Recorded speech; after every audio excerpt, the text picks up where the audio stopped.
दोनों का बहुत शुक्रिया। आसिम भट्टी साहब, सबसे पहले तो आज एक जो पुलिस की जानिब से प्रेस कॉन्फ्रेंस की गई है, पुलिस चीफ की जानिब से कहा गया कि 869 यानी 869 नंबर मिले हैं पिंकी के मोबाइल फोन से। सो क्या एक जियो मैपिंग शुरू कर दी गई है और कौन कौन से नाम शामिल आ रहे हैं इन कॉन्टेक्स्ट के अंदर? देखिए, ये पहले दिन से ही हमें ये जो तहकीकात शुरू हुई तो उसमें चीज़ें सामने आई थी। 800 से ज़ायद नंबर हैं, वो जब प्रॉपर तरीके से मोबाइल फ्रांसिक हुआ है तो उसमें ये चीज़ें सामने आई कि 869 नंबर जो है उसका मोबाइल में मौजूद हैं, जबकि 2500 से ज़ायद इसके परमानेंट क्लाइंट हैं और जो जिसमें नौजवान नस्ल भी है। तो ये तहकीकात की इब्तिदा के बाद ये एक हतमी नताइज पर कराची पुलिस पहुंची है। उसके बाद आज उन्होंने प्रेस कॉन्फ्रेंस किया। उसके जो इर्द गिर्द जो सराउंडिंग इसके नेटवर्क के लोग हैं उनकी भी लिस्टें मुरतब कर दी गई हैं। इनमें 4 ऐसे नाम हैं जो कि भी उन्होंने जाहिर नहीं किए क्योंकि वो अभी इनकी गिरफ्तारी बाकी है। उन्होंने सिफारिश की है कि इसको ECL में इनके नाम डाले जाएं ताकि वो मुल्क से फरार होने में नाकाम हो, उनकी गिरफ्तारी अमल में आ सके। ये अब नेटवर्क जो है इसके खिलाफ जो कानूनी कार्रवाई है उसको जो कराची तक महदूद नहीं रखा जा रहा, इसको लाहौर, इसको KPK के जो है वो पुलिस काम है उनके भी राब्ते में किए जा रहा है।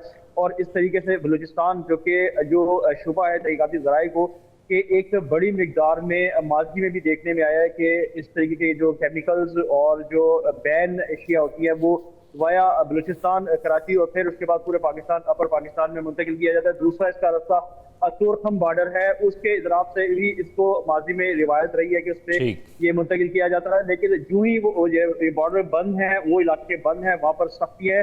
तो अब जो सिक्योरिटी ज़राए हैं उनके मुताबिक कि मुमकिन तौर पर इन इलाकों से इनकी तरसील होती है और फिर इसको जमा किया जाता है। और कुछ केमिकल्स ऐसे हैं जो कि कराची पाकिस्तान से ही हासिल करके उसके जरिए ये कोकेन बनाई जाती थी। और इसमें जैसा कि आपने भी बताया कि इसमें बड़े नाम शामिल हैं, इसमें सिर्फ शोबिज नहीं, इसमें स्पोर्ट्स मैन भी हैं और सनतकार भी, नामवर सनतकार हैं जो कि सिस्टम में, मशीनरी में जिनका अच्छा खासा असर रसूख है।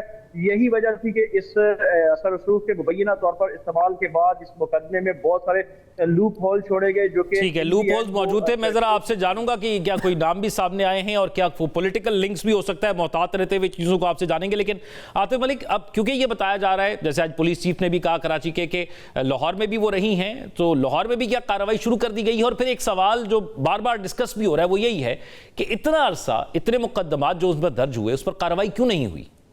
जी बिल्कुल जी, ज़ौक साहब, लाहौर में भी उसके पिंकी के ख़िलाफ़ जो है वो उन्होंने लाहौर पुलिस के जो DIG इन्वेस्टिगेशन है ज़ीशान रज़ा साहब, उन्होंने अपनी क़यादत में SP CRO को एक टास्क दिया और वो SP CRO ने रात गए तक 2 FIR जो है जो थाना आबाद कॉलोनी और थाना लैक्ताबाद में पिंकी के ख़िलाफ़ दर्ज थी, जबकि उन FIRs के अंदर सिर्फ हर FIR के लास्ट 2 लाइनों में पिंकी का नाम दिया जाता है। ऊपर जो है जो उसकी जो मेन सप्लायर होती है या जो उसका मेन जो सप्लाई मैन जो राइडर होता है उसके नाम पे वो होती है। और नीचे कहा जाता है कि राइडर ने बताया कि हम ये माल जो है अनमोल और पिंकी का जो माल जो है वो सप्लाई करते हैं। जैसी ये खबर आग की तरह फैली तो उस पर लाहौर पुलिस ने वर्किंग शुरू कर दी है।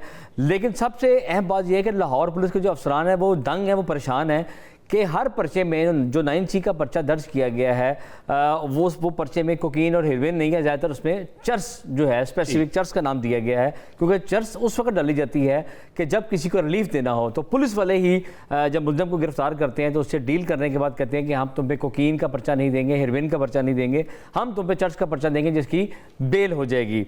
दूसरी जानिब आते हैं कि पिंकी को किसी भी FIR में जिसमें वो इश्तिहारी है, इसमें वो नामजद है, ना तो उसको इश्तिहारी किया गया, ना पिंकी को अरेस्ट किया गया और ना ही पिंकी का किसी भी CRO में नाम है। जबकि पिंकी के जो 2 भाई हैं नासिर और रियाज, उनका नाम जो है वो CROs में है, लेकिन वो भी उन मुकदमात से बरी हो चुके हैं। आम हालात में अगर पुलिस मुकदमे देती है तो वो लोग बरी नहीं होते बल्कि उनका घर बिक जाता है पुलिस को फीस भरते भरते।